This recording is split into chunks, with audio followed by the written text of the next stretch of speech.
नवरात्रि में भूलकर भी ना करें ये 5 गलतियां।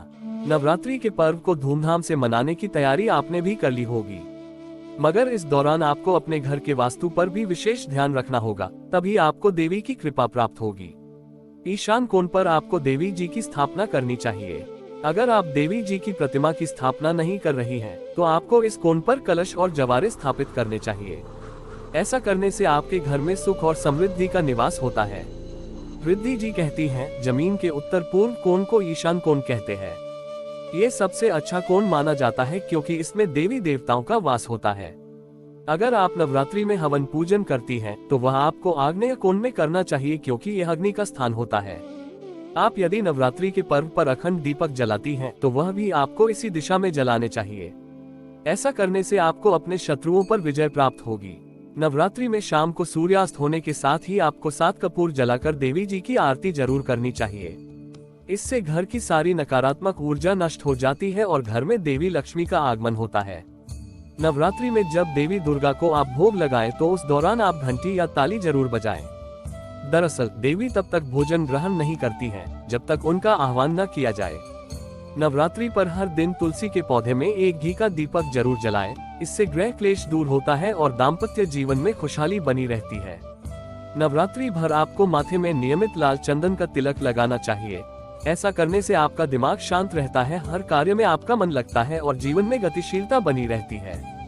इसके साथ ही आपको पूजा के कमरे में या घर में बने मंदिर में लाल रंग की बत्ती लगानी चाहिए। लाल रंग को शुभ माना जाता है। ये रंग सकारात्मकता का प्रतीक होता है। नवरात्रि में देवी दुर्गा को गुलाब, गुड़हल और कमल का फूल जरूर अर्पित करना चाहिए। इससे देवी प्रसन्न होती हैं और धन की वर्षा करती हैं। नवरात्रि के दौरान आपको रसोई में नींबू काटने से बचना चाहिए।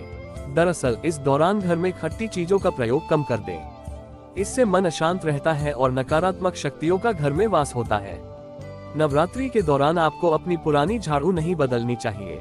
नवरात्रि के बाद आप पुरानी झाड़ू की जगह नई झाड़ू लेकर आनी चाहिए।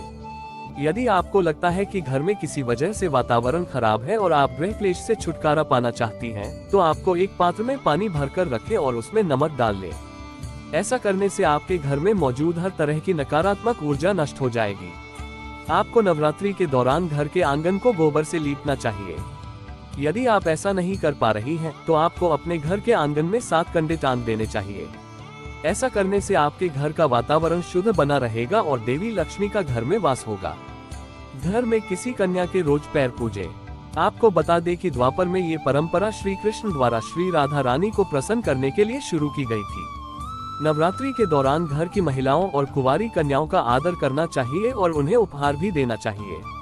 नवरात्रि के दौरान रसोई में छौंक लगाने से बचें और पक्का खाना ही बनाएं। रसोई में जो भोजन बनाएं उसका नियमित देवी जी को भोग लगाएं।